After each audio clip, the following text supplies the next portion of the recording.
Hi there, good morning everyone, and welcome to the Strategic Cereal Farm East Results webinar. This is the first of our two Strategic Farm Results webinars. The other one will be kicking off tomorrow. I'm Henny, I'm in the Agronomy and Knowledge Transfer team at the AHDB, and I oversee the Strategic Farm Network. And today we're going to be hearing from our host farmer in the East at Morley Farms, David Jones. We're also going to hear from our research partners on the project, and we're going to be discussing the results from the 2025 harvest year trials. Just a bit of housekeeping before we kick off. This webinar is being recorded, so if you want to watch it back after the event, it will be available on YouTube shortly after. We do have the opportunity for you to ask questions. There should be a question box that you can put those into. Our speakers are going to keep perfectly to time, so there will be some time at the end for us to answer some of your questions. Any that we aren't able to answer during this fairly brief webinar, we'll follow up afterwards to make sure that you get those answers after the event if needed. And so most of you are fairly au fait with the Strategic Farm Network. I'm sure that's why you've joined the webinar. But next slide, please, Maya.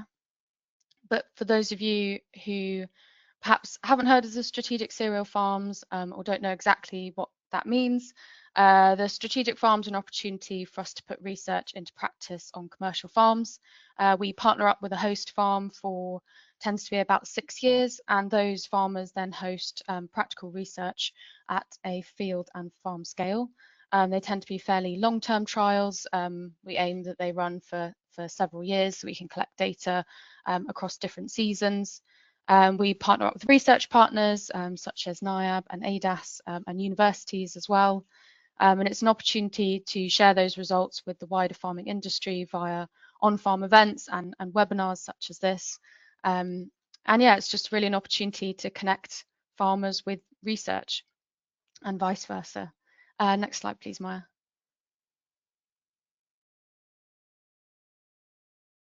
So at the moment, we've got 3 strategic farms. So today we're going to be focusing on David Jones in the East. But just to make you aware, we also have David Blacker, who's based just north of York, and just joined us is Will Oliver, who's based in the Midlands. Next slide, please.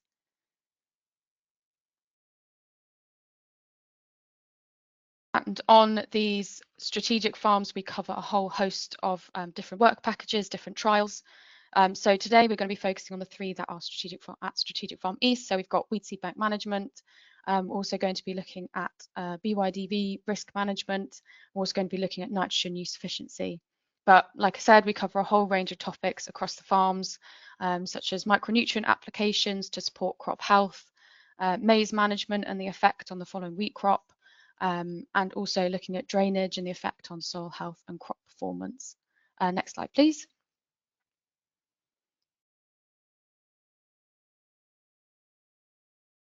And if you'd like to find out more about the strategic cereal farms, each farm has its own webpage where you can find out more information and find out more about each of their trials.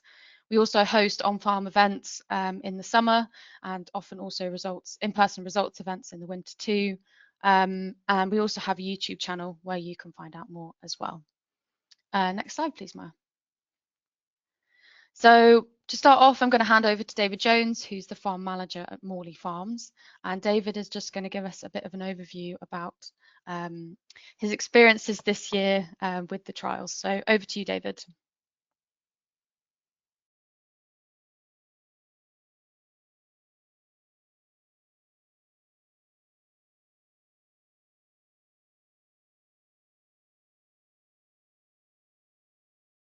We don't appear to be able to hear David. I think he is on the call. Oh, there we go. Thanks, David. I'll start again. Yeah, so welcome to the farm.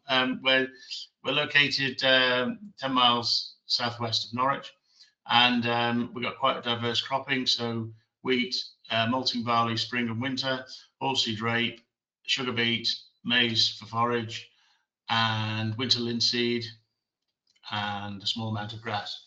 And so, yeah, so my job is to get on and make some money out of growing crops.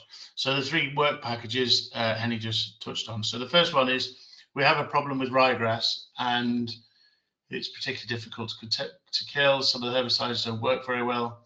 So what I want to do is try and understand ryegrass and try and think like a ryegrass plant and try and work out what conditions it likes and what conditions we don't like, it doesn't like, and try and work out culturally how we can control ryegrass. And it's largely through rotation, cultivation, that we can do that, but it's learning when the seeds germinate, how they germinate, from what depth, and what cultivations work in which situation. And within all that, I've got to have a profitable rotation with the ryegrass. I've sort of come to the conclusion I'm never going to get rid of it, but I've just got to work out how to have a rotation that minimizes it, reduces it, and continue to have a profitable rotation. The next work package is around aphids and BYDV and wheat and barley. And so it's a big question. Should we be spraying? Shouldn't we be spraying? It's quite cheap to do. People just do it sort of fairly routinely. But I suspect there's places where it's not necessary, geographical locations where it's not really necessary. So can we use some decision management tools to try and help us decide when we need to use it, when we don't need to use it? And as far as money is concerned, it's neither here nor there because the products are pretty cheap. But to me, it's the impact on the environment and other insects. And if we can preserve the predators, maybe they'll be in balance, and then, you know, we don't less reliance on insecticides in the future. Third work package is all about nitrogen use efficiency, and that's a hot topic. Lots of organisations and people are investigating that, and so we've had a bit of a turmoil over the last few years with the price being super expensive, and now fertilizers got cheap by comparison. Its fertilizer has never been cheap, it's always expensive. So how can we use it most efficiently with the threat of taxes on carbon taxes and that sort of thing? The pressure's only going to get more. So how can we use nitrogen more efficiently? And one of the things is, so this farm has over the years did lots of nitrogen trials, loads of them over years and years and years, and you know, it sort of always comes out for wheat, but 200 kilos, 220 kilos is sort of the optimum. So that's fine, but you've got to remember the trials are always done in the middle of the field on the best bit of soil, which is right. That's how you've got to do a trial in some place where it's going to give good data, reliable data. But of course, I farm the whole field, and there's areas of field where it's stony or where it's sandy, or where it's shaded, or for some reason you don't always get the maximum yield. So can we be clever in working out what the optimum nitrogen rate is in those less than ideal areas, and then make nitrogen more efficient? So again, you think about it from a cost point of view, you want to make it, a lot of the work over the years has been done to make nitrogen more efficient from a cost point of view. So that's fine, that works well. But also there's more pressure to make it efficient from a carbon point of view, and it might give you slightly different answers. So going forwards, that's an area that we need to consider. We also looked at some alternative nitrogen sources, as well as straight ammonium nitrate or urea, to see if we can substitute that with other products. Anyway, you'll find out all about it from David Clark. That's me. Thank you very much, Henny. Perfect. Thanks so much, David. Mai, if you could go to the next slide, please. So we're going to start off by handing over to Nathan Morris from NIAB, who's going to talk about weed management strategies for Italian ryegrass. Okay, good morning, everybody. I'll just give a brief overview on the work package on weed management for Italian ryegrass. Next slide, please.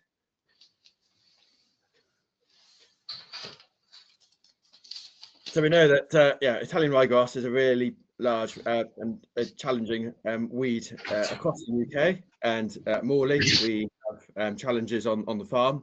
And as David mentioned, we want to understand a little bit more about how we can manage the ryegrass on farm, mainly focused on non-chemical and cultural control strategies.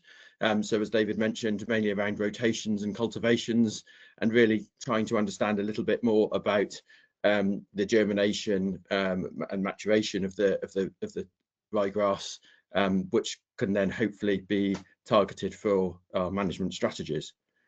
Next slide, please. So as part of the programme of work, we've been looking at weed seed bank monitoring across the farm. So to do this, we basically take a block of soil and take it in layers through the profile. So we're looking at 0 to 5, 5 to 10, and 10 to 20 centimetres. And then that soil is then placed in trays and grown on to germinate any seeds in that seed bank. Next slide, please.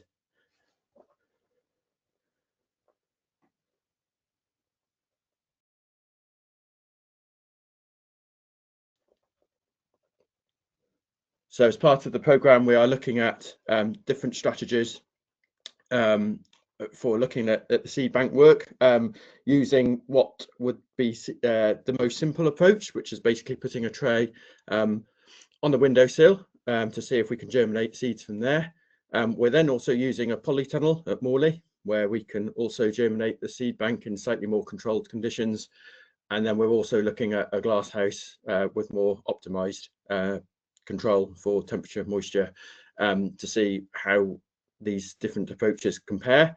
The glass windowsill based method didn't work particularly well, but we are actually having some real common results from both the polytunnel and glasshouse approaches. So that's something we're very interested to see, how we could make that as something that growers could use on farm, rather than having very expensive glass houses that obviously cost a lot of money. But from each of the seed bank samples we're taking, we're looking across the rotation. So here are just some examples of some of the fields that we're looking at, some of those rotations as well, which obviously, depending on the crop, will have different cultivation approaches for that establishment, just to get a better understanding of how these management approaches affect weed seed bank dynamics. Next slide, please.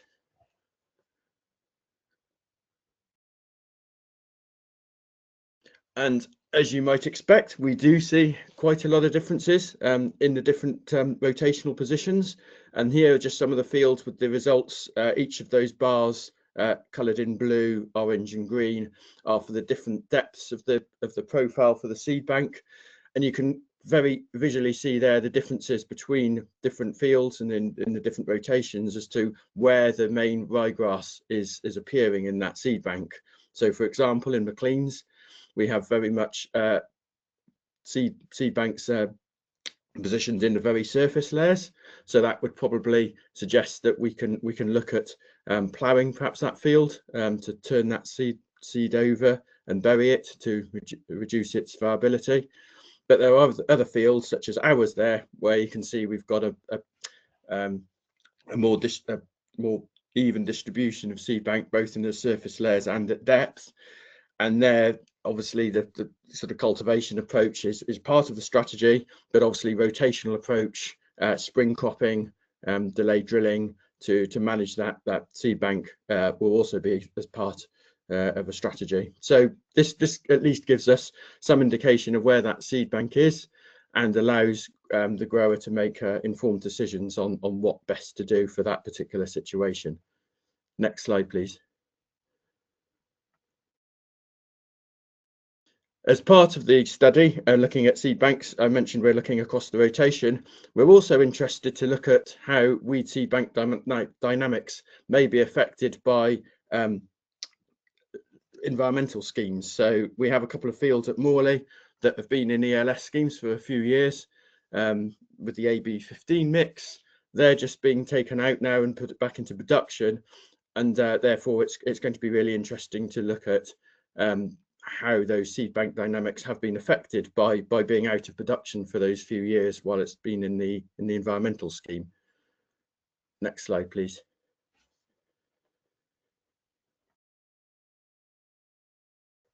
So in this particular case, this is the samples from Rains, and in Rains we had a very large and diverse population of weed seeds. So when germinated, we saw all sorts of things coming up, and that will then inform, particularly for the ryegrass, as to the best strategy that we should take. Next slide, please. And actually, in both the environmental schemes, there was quite a tendency for a lot of surface weed seeds. So you can see here, this is the seed bank. So the grey bars are the surface, the orange bars are the intermediate depth, and then you can see very little at the deeper layer. So in these cases, actually ploughing probably would be a good approach to take to try and control some of those weed seeds. As always, it's about the conditions and the situation for achieving the right conditions for ploughing to ensure that those seeds are buried at depth and consistently at depth. Obviously, there's risks. Obviously, if the conditions are non-favourable for ploughing, you might, if it's too wet, you might end up with smearing and ending up with the seeds being distributed through the profile, which will obviously create more challenges for the control strategies going forward. Next slide, please. So also, as part of the work we're doing is to try and understand a little bit more about the phenology of the ryegrass, understand its germination windows and when seed becomes viable.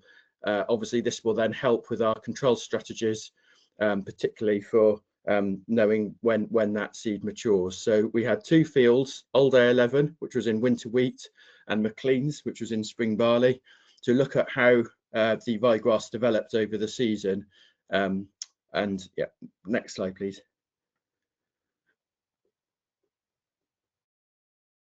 And yeah, so what we could see from the growth patterns between the two fields was they were quite different. Obviously, A11 was in winter wheat, so the ryegrass was mature, or certainly growing more rapidly from the start.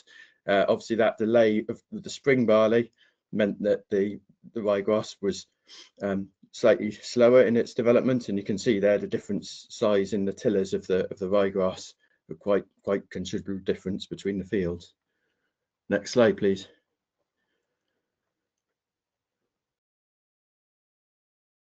So you can see as the maturity and the season progresses, you can see there the size of the plants and also the tillering capacity of those plants as well. Again, quite a difference between the two fields, but you can see how the ryegrass is quite a vigorous plant. It does really, tiller out quite strongly through the season. Next slide, please.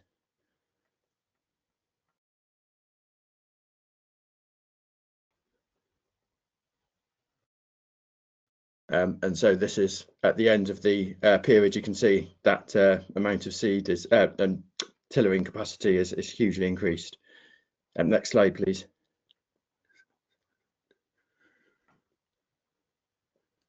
So we basically used the a weed seed incubator to basically take the seeds from the ryegrass.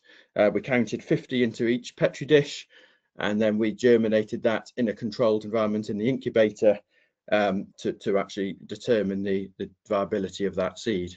Next slide, please. Yeah, it was quite a long process of picking out all the seeds, but it does allow us to get a really good indication of how that maturity of the seed is affected. Next slide, please. So we ended up, yeah, as you say, with a petri dish with the seeds on. Next slide, please. And that was the incubator that we used to germinate the seeds, which was under controlled temperature and lighting conditions. Next slide, please.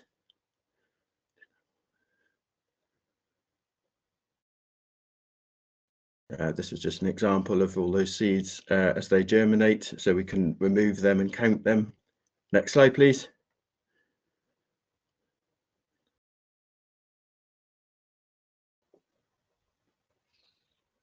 Next slide. And the results show differences in that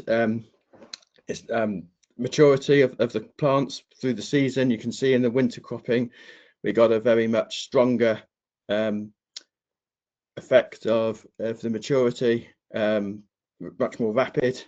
So by about June time, we were pretty much at full maturity in the winter cropping.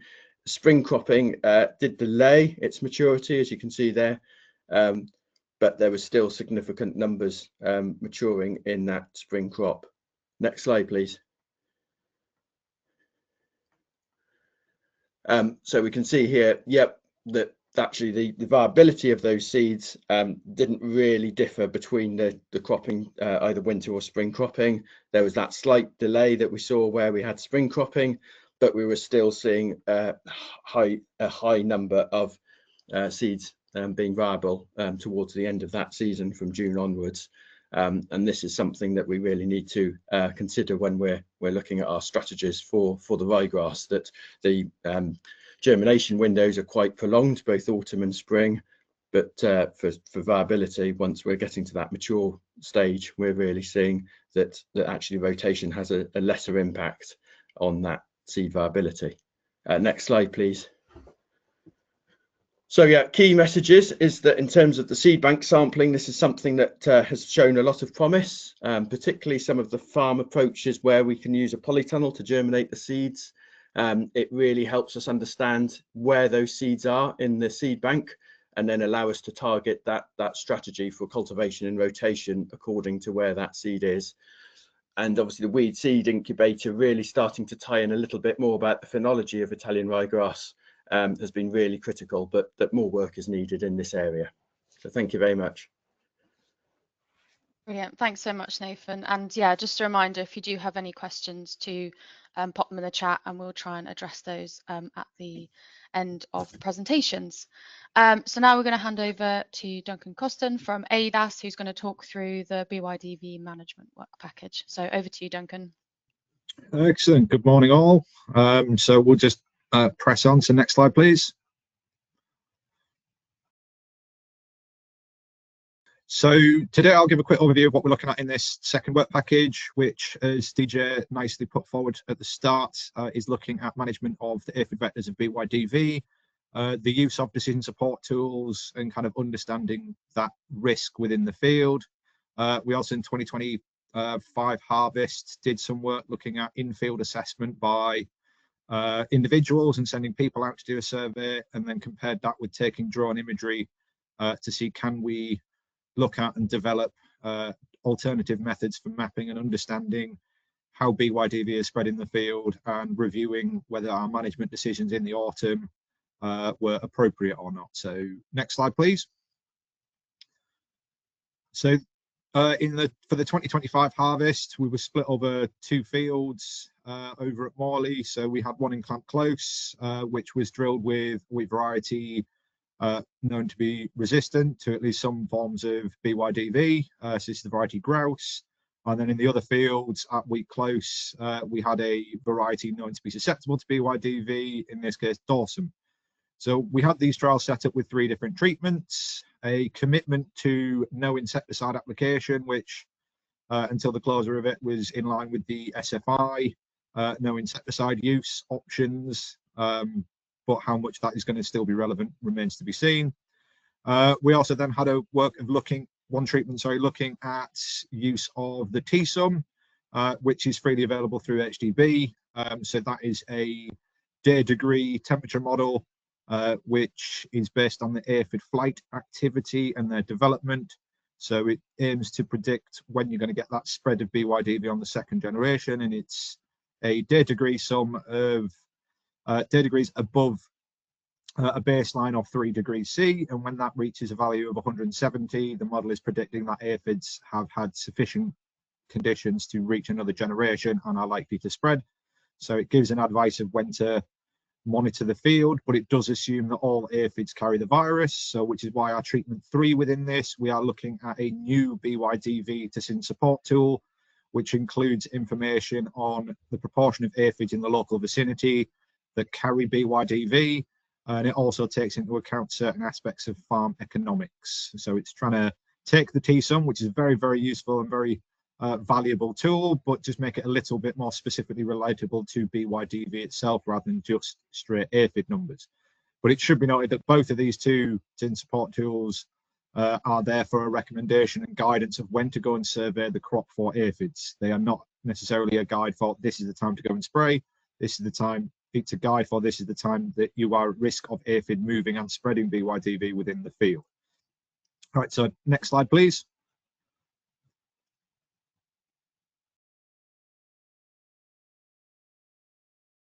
So to run through what happened for the 2025 harvests, the TSUM model reached a high risk of aphid flight during the first week of October. We actually, in this treatment, did apply an insecticide based on that TSUM timing, but this was primarily done as a research option. The new model tool only reached low risk of aphid flight and low risk of the BYDV spread within the crop up until November. We did see then a big drop off in aphid numbers at the local suction trap, which is the Brooms Barn suction trap from the Rothamsted Insect Survey Network. So the data that we look at for these models in terms of aphid numbers for Strategic Farm East all comes from that excellent work by Rothamsted. We also then went out to do our visual assessment and collect tissue samples. So this was a survey in the crop done by our field teams here at ADAS, and then we met up with Jack Bolden over at NIAB, who then flew the same areas of the field by a drone to see if the mapping of individuals in the field is comparable to a potential mapping by drone, and whether this technology is viable for further exploration and development in the future. So next slide, please.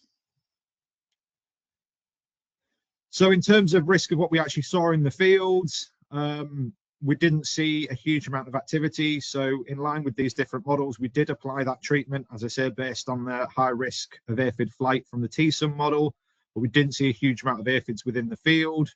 Further on in the season, from the other more updated decision support tools, so on the right, this is just an output from that. We did end up reaching a high risk of BYDV spread within the crop in relation to that new tool, but with married up with surveying the fields for aphids, we didn't find huge amounts of aphids. So just a quick extra click, please. So we surveyed the fields in terms of aphids by the use of sticky traps. Sorry, can we click on, please?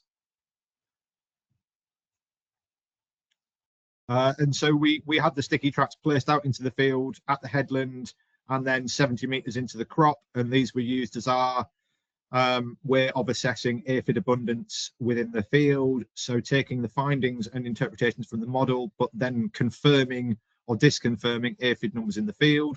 So although we saw a high risk turning up of aphid flight, we didn't pick up too many aphids within the crop. So it was a relatively low risk at that time. So next click, please. Next slide, sorry. And this linked up with what we saw from information from the Brooms Barn suction trap. So these are the historical figures from that trap. So our local sampling area for both the grain aphid and the bird cherry oat aphid. Now this is approximately about 45 miles away from Morley, so it's not truly directly reliable in terms of aphid abundance, but recent work has shown that actual proportion of virus is quite accurate up to and beyond 40 kilometers from these traps. So it's still within range to be a very useful setup for virus interpretation for your actual risk to the crop. So next slide, please.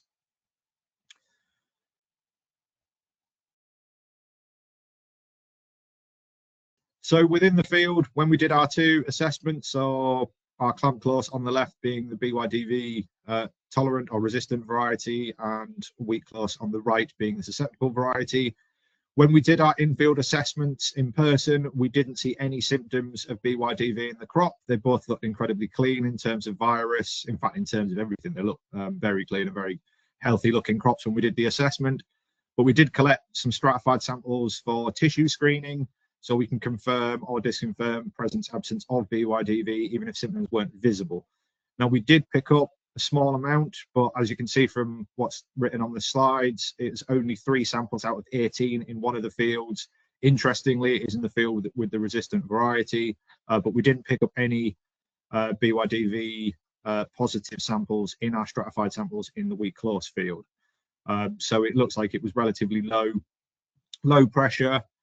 So assisting and understanding our best use of control or insecticide, sorry, for controlling BYDV within this situation. We've used the models. We saw a risk from those models, but then we saw low aphid pressure, and then that was married up by we saw low confirmed virus within the crop. So next slide, please. But to truly understand and innovate on this, we wanted to look at when we assess by individuals in the field, it's very labor intensive and time consuming. And if you really want to map a field and understand how your management program in the previous autumn has worked, has it been successful or has it been less so? It's very time intensive to get individuals and people to do that, and it requires a high level of skill in order to interpret and identify those BYDV symptoms outside of other stresses on the crop. So what we were looking at this year was flying via drone. So this was flown by Jack over at NIAB, and then the analysis was done by some of the clever bods over at NIAB as well. So this is looking at the clamp close field. So we've got from left to right, we've got the red, green, blue. So that's the visual spectrum.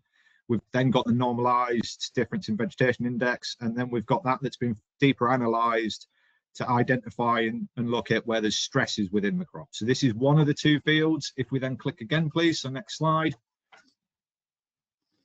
And this is the same situation for the second field. So we can see some clear marks, particularly in this one, where it's highlighting that the plants may be stressed. Further exploration in this will be able to understand a bit more of exactly those locations, but it does seem to be able to pick up quite well where you have stressed plants. What we seem to, on an initial look at this figure, seem to interpret that we can quite easily pick up where we've got tram lines, which we would expect to see stressed plants there. But we would hope that further development will allow this system to be able to disentangle different stressor types based on that color reflectivity at this multispectral camera techniques. So it's seeming like it is able to pick up things that are going on in the field, and we just need to do more development and understanding of how we can refine it to improve that interpretation of that analysis technique. So next slide, please. So then we come towards the end of the season where the two fields were harvested, and then the data was sent to us here at AHDAS, where we ran and looked at our agronomics analysis and then compared between the different treatments that we had. Now, you remember at the start of my presentation, I did mention that actually we didn't apply a product based on the new decision support tool, but we did in terms of the T-sum. So we had a application based on T-sum risk in comparison to no application. So one more click, please. But we analysed this in terms of our agronomics based on the original 3 treatments. So it's waiting on that next click just to bring my charts up.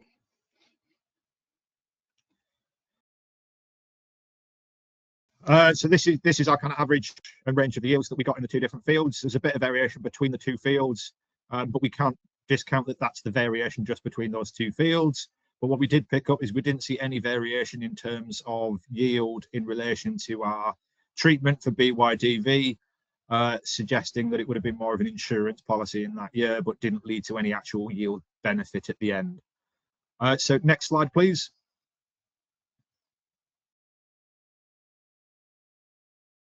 And so then the final piece of the puzzle that we are looking at the moment, we are looking at that NDVI for stress drone imagery, and we are overlaying that to compare it to our yield maps to see if there's any patterns that are deducible from those, and can we pick up stresses early in the season from drone imagery that do then ultimately lead into yield differences. At the moment, this is preliminary, so we won't say anything yet, but hopefully we'll have some stuff together in the coming weeks and months.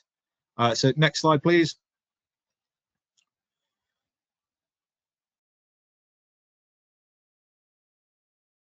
So then that just leaves me just to wrap my little section up, just by giving a little bit of a preview of what we're doing for the 2026 harvest. So that is the crop that's in the ground now.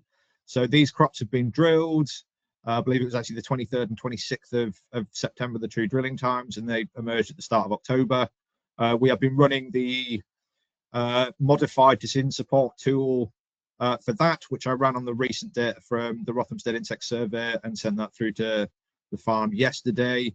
It is starting to get to a bit of a higher risk in terms of aphid numbers, and there has been a lot of discussion out there about farms breaching the 170 day degree threshold within the TSUM, but not seeing aphids in the field. So it's always worth pointing out that these tools will help us predict when aphids are likely to be in the field, but we should always confirm that by going into the field and assessing and surveying for aphids. So at the moment, they actually are putting sticky traps out within the 2 fields for this season. But David has reported back to me yesterday they're not finding very many aphids on it, so they're seeing little pressure in terms of the specific field. So we're currently in discussions about how to proceed on that. But it is always that one to be clear on, that these decision support tools will help guide us for when to survey for aphids. They're not designed to help guide when to actually apply anything against any insect pest. And so next slide, please. And I think that's my end one, just to give a big hats off and thank you to everybody involved. And there's one more click on this for the important person to thank you, which is DJ and the Morley Foundation. So thank you to everyone who's been involved. There's been some really interesting work, and hopefully we can build on what we've done in the previous 2 years into this coming year and improve and develop our understanding and mapping of BYDV in cereal crops. Brilliant. Thanks so much, Duncan. And yeah, it's always when you want to start looking at BYDV and aphid numbers that all the aphids seem to disappear. But that's the whole reason why we have these trials running for several years, you know, to see different seasons and different pest pressures over those years. So thanks, Duncan. Okay, we're going to move on to our third and final work package. I'm going to hand over to David Clark from NIAB, who's going to talk about our nitrogen use efficiency trial. Thank you, Henny. Hopefully you can hear me. Yeah, so good morning, everyone. I'm going to talk to you about the nitrogen use efficiency. Sorry, just trying to get my camera to work. There you go. Next slide, please.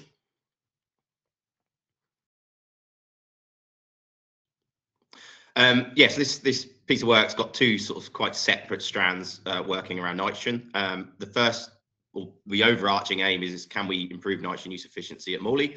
And one thing we've been looking at is how potentially a foliar applied nitrogen substitute product could be used in that third N timing compared to a more traditional soil applied N. And then also, as David mentioned early on, actually we've got quite a large amount of spatial variation in soils, and we see that through yield maps at Morley, and whether we could manage nitrogen better across that spatial variation and what tools could help us do that. Next slide, please. If you could click through the bullet points while I'm talking, that'd be great. So this is David's on-farm nitrogen over the last sort of decade or so, and typically between 200 and 220 kilos of N in a winter wheat crop. And obviously, like national pressures, this is the national averages is the blue dotted line, and David's is the bars. We obviously all came under those pressures at the end of 2001 and 2022 as the Ukraine war broke out and coming out of COVID, that obviously affected nitrogen prices and made people think differently about nitrogen. And one thing the farm started to use was this MZ28 product, which effectively contains about 9 kilos of N when you apply at the recommended rate, but it's advertised to replace around about 40 kilos of soil applied N. So the dark green bar is the N that's actually in the product, and the light green bar is what is advertised to replace. So you can see David's soil applied N had actually dropped quite considerably when using this product. And we had some concerns that it maybe not quite delivering on what we were expected. David's got an NIR protein sensor on the combine, and grain proteins across the farm over the last couple of years have been quite low, certainly lower than the 11% optimal for yield in feed wheats. Next slide, please. You have to click through them. So MZ28, and there are similar products out there, is a foliar applied polymer urea product. It's advertised basically to replace 40 kilograms of nitrogen in that final N timing only. So you can replace 40 kilos of your soil applied N with 28 litres of MZ28, and that's how the farm had been using it over the last 3 years. Next slide, please.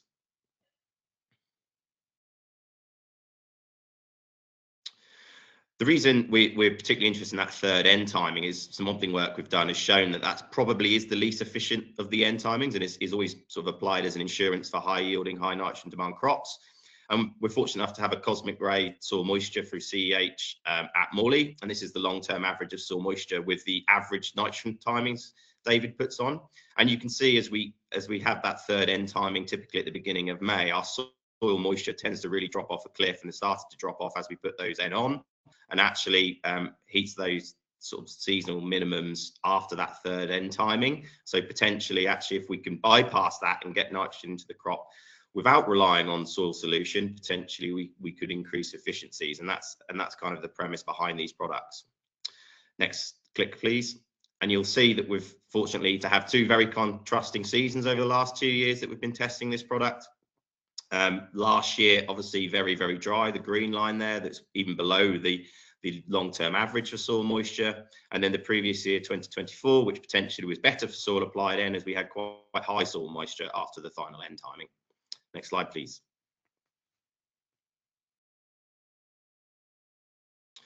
So you can click through the bullet points while I'm talking.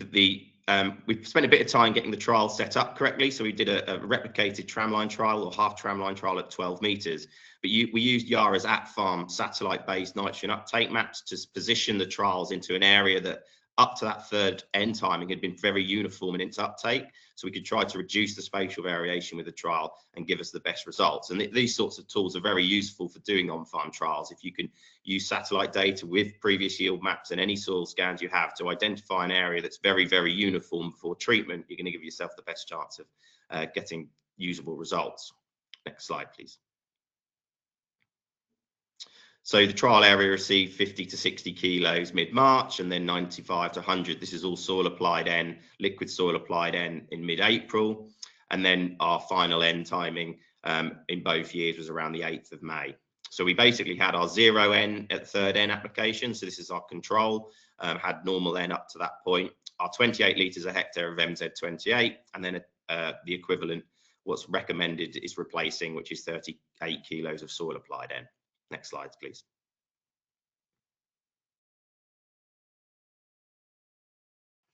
Yeah, carry on, thanks. So these are the results. Basically, you can click through the bullet points. We saw from the soil applied N on average a 0.4 tonne a hectare response from a soil applied N compared to untreated, so no final N application. And this just about justifies economically its application. We saw a positive margin from that, and therefore that third N timing soil applied N has over the 2 years delivered economic benefit. We didn't see any response in either year from the MZ28 product. They yielded on average exactly the same as no final N treatment, so it kind of confirmed our suspicions that potentially it wasn't quite delivering in this situation that it was hoped to, and therefore on farm David has moved away from using the product and return to a soil applied N in that final N timing. But it's just a good example of how, if you are thinking of changing management strategies or different products, how a simple on-farm experiment could help identify if it's actually doing the job you intend it to do, and potentially delivering on what it's the goals of what you're trying to achieve. You can see there, even at that 0.4 tonne a hectare, when we take into account grain protein, our actual uptake efficiency in terms of what's recovered in the grain from that final N timing is still quite low. Actually, only about 15 kilos of that nitrogen soil applied N has made it into harvestable grain. So a grain N recovery of about 38%. So you can see why potentially we might want to start looking at something different in those that N timing, but potentially this product isn't quite delivering what we would hope at Morley. Next slide, please. That's just to confirm the margin over the untreated for the soil applied N. And then very briefly, the third work package is sort of an ongoing piece of work. We are trying to quantify what the spatial variation in nitrogen use efficiency and N optima, so what is the economic optimal nitrogen rate across these management zones on farm, and then going forward, and I'll give you some examples how we might start to do this, quantify how we can manage that and identify what that N optima is in season, and then adjust management based on that. Next slide, please. So I'll quickly run through this in the time, but you can feel free to follow up afterwards. So then the aims were basically just, objective one was to quantify the spatial variant N optima across farms. So we did this through just running small nitrogen response, industry standard nitrogen response experiments within management zones. And then objective two, which is kind of ongoing, as we really need a few more years data to accurately do this, but I will give you some examples, is to test management tools that are available to farmers, whether that's a canopy N sensor, satellite N sensors, a soil sensor, crop modeling approach that we've been developed, or even just a simple grain protein based adjustments. Do they get us to that N optima within that season that we can then make those decisions spatially on farm and adjust nitrogen rates that can deliver us the best economic outcomes? We are very much focused on economics here, not taking into account sort of what the nitrogen use efficiency itself is, but what the economic optimal is within those zones. Next slide, please.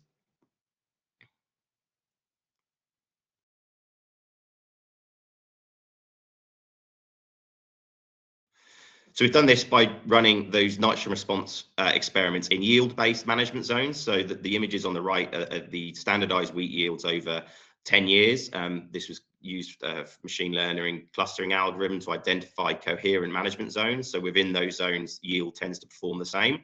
And you can see we've also got some soil EC scans, which in the east of England often strongly correlates to variation in clay and soil available water capacity. And you can see how some of that then infers that yield data. So we've been putting these nitrogen response experiments on these zones to try and quantify what the N optima is within this season, within those zones.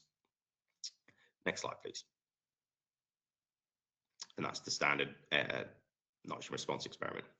And we can see over the years, so this is Old Hall Peace Field, the longer field, you can see more clearly on the right there.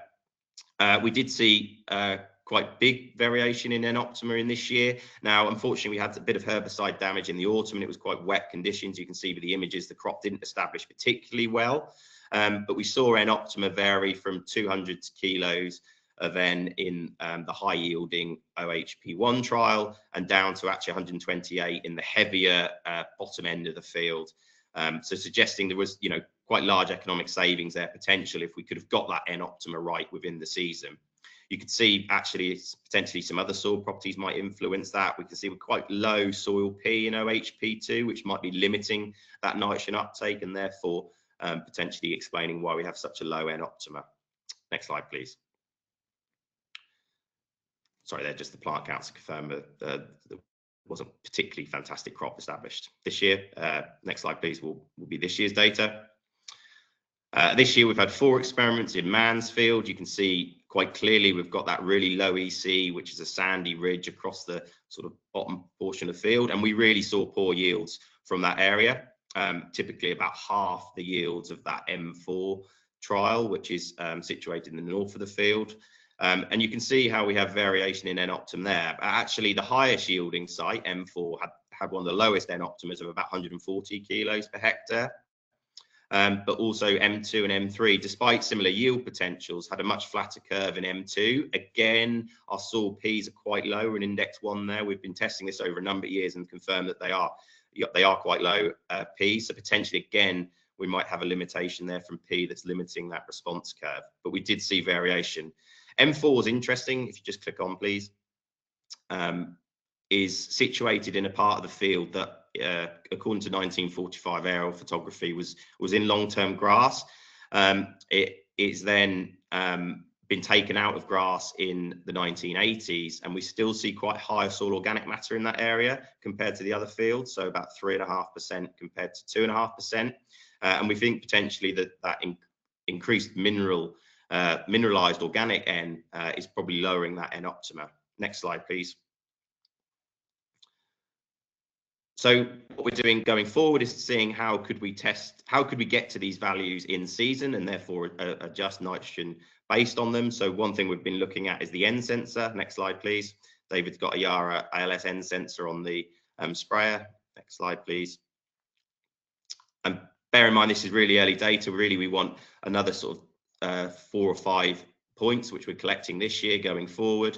But we can start to see how actually potentially this N uptake mapped by the N sensor at each of those end timings hasn't really shown a correlation to the N optimum within that zone. So purely using N uptake maps within those zones at each specific end timing wouldn't have allowed us to get to that N optima. Next slide, please.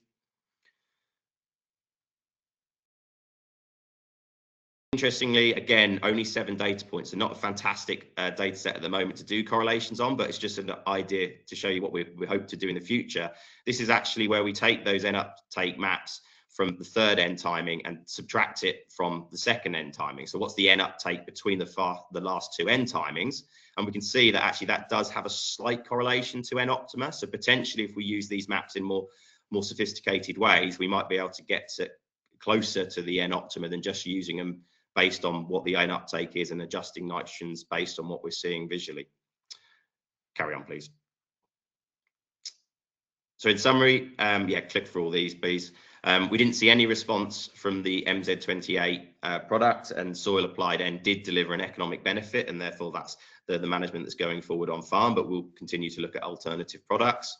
And then for the variable rate nitrogen use efficiency, we do see the big variation across farm, and we're going forward testing how we could manage that using N sensors, modeling approaches, satellite-based approaches, and then also the NIR protein sensor on farm. So really much watch that space in coming years for how we can look at that in the future. Next slide, please, and that's the end of it. Sorry, you might have to click through all those. It's not particularly good for without control, sorry.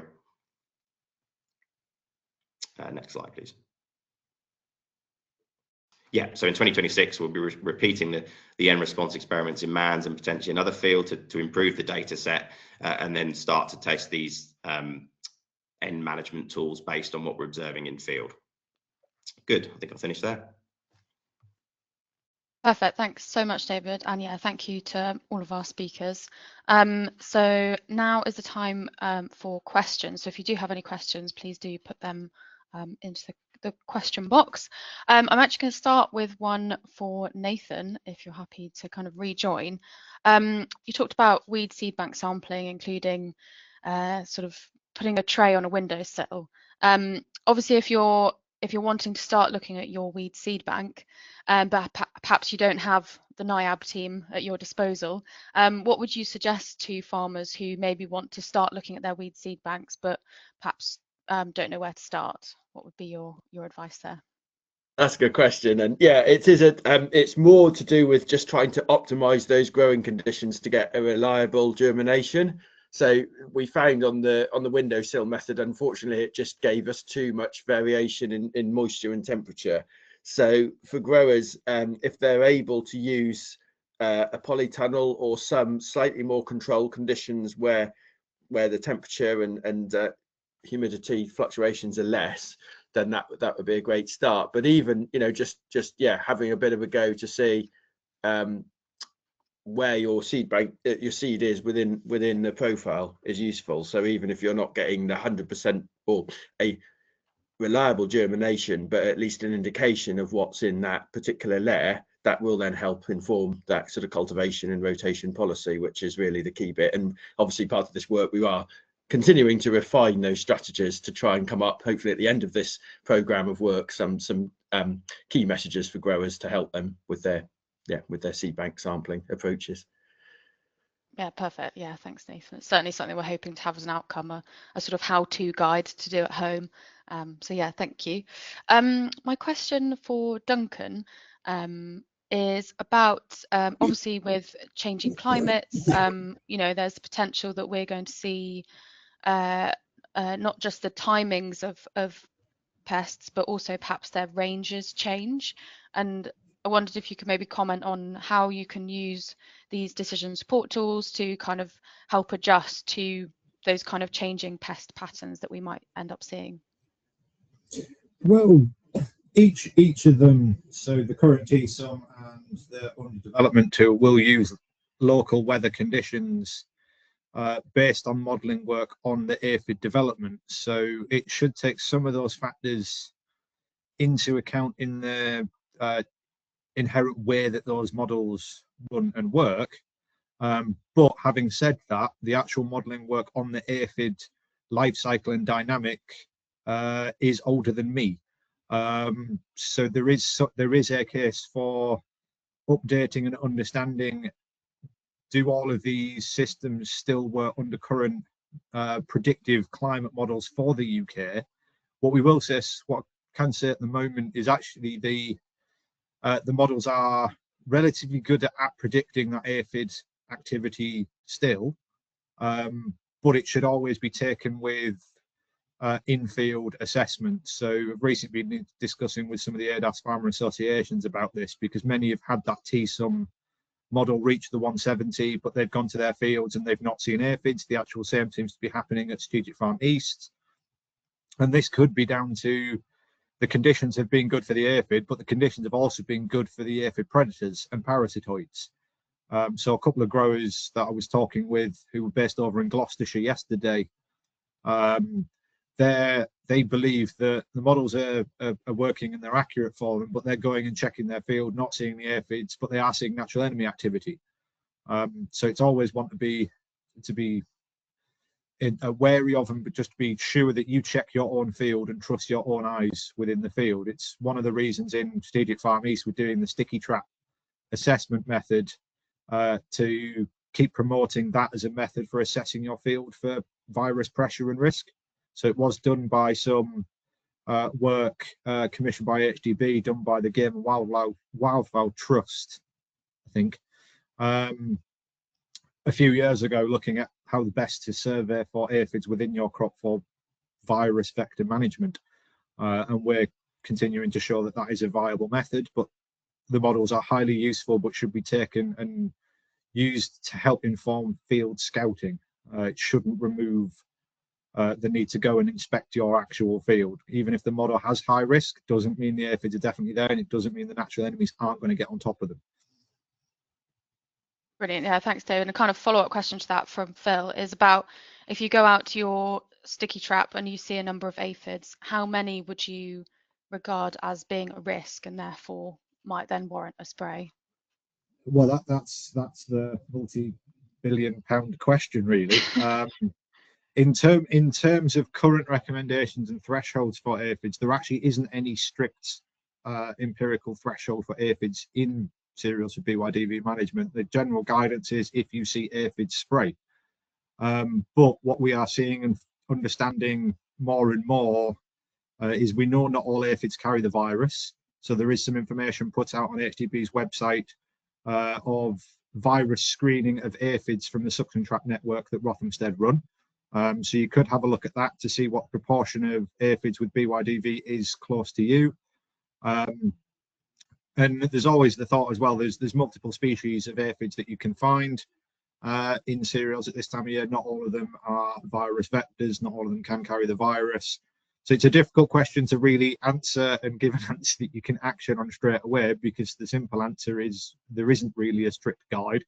What we're doing in terms of the Strategic Farm East work is we're using a kind of informed decision process. We're looking at those yellow sticky traps, and if we are seeing a lot of aphid activity, so on a sticky trap like 20, 30 plus, or the things covered in aphids, then we're at a very high risk. But if we're seeing 2s and 3s and individual figures, the risk is much lower. But as I said, the strict actual guidance that's out there just says if you see aphids, apply, but take into consideration the virus level that you can see for your region, but also managing resistance. And as DJ put at the start of this meeting, not trying to damage your non-targets and your natural enemies is always recommended. We want those to do the work, not chemistry. Yeah, thanks, Duncan. The age-old response of it depends, but it does cover yeah. We've just got a minute or so left, so we've got a couple of questions / comments for Nathan, if you're happy to jump back on. Phil has just suggested whether an airing cupboard would be possible to use for those germination tests, and then we've got a question from Stuart asking how is the seed count determined in each of those soil levels? So the airing cupboard may work, probably a little bit too dry. You need the moisture as well. It is a tricky one to have those sort of optimum conditions of seedling germination. So a bit of moisture and a bit of warmth, but not too much. And regarding counting the seedlings, so what we did once we'd taken the soil samples, laid them out in trays. We left them for a month in the conditions in a polytunnel glass house for germination, and then we went back and we counted each of those seedlings in those trays. And obviously from the samples we took from the field, we know the area, so we're able to calculate exactly the seedling density. Yeah, perfect. You sort of took a slice at each of those depths, didn't you, within the soil Yeah, profile? that's right. Yeah, perfect. Brilliant. Well, we are pretty much out of time. Thank you all so much for your questions, and thank you to all of our speakers, to David Jones, to Nathan, to Duncan, and to David Clark, and also thank you to Maya, who's been behind the scenes organising. If you do have any further questions after the webinar, then please do get in touch with any of us, and we'll help out where we can. And just to remind you that we have another Strategic Farm Results webinar tomorrow. That will be for Strategic Farm North. And just to highlight our letterbox as well. So this is an opportunity for you to have your say on where you would like us to put research funding. It helps kind of feed into what trials our strategic farms look at as well. And also where we kind of provide content, what kind of research themes. So do let us know. You can either drop me an email, you can use that QR code, or you can speak to your regional exchange manager as well. So please do let us know. It really helps us direct our research and knowledge exchange. So yeah, finally, just thank you all for your time and for joining today. And we look forward to seeing you at another AHD event very soon.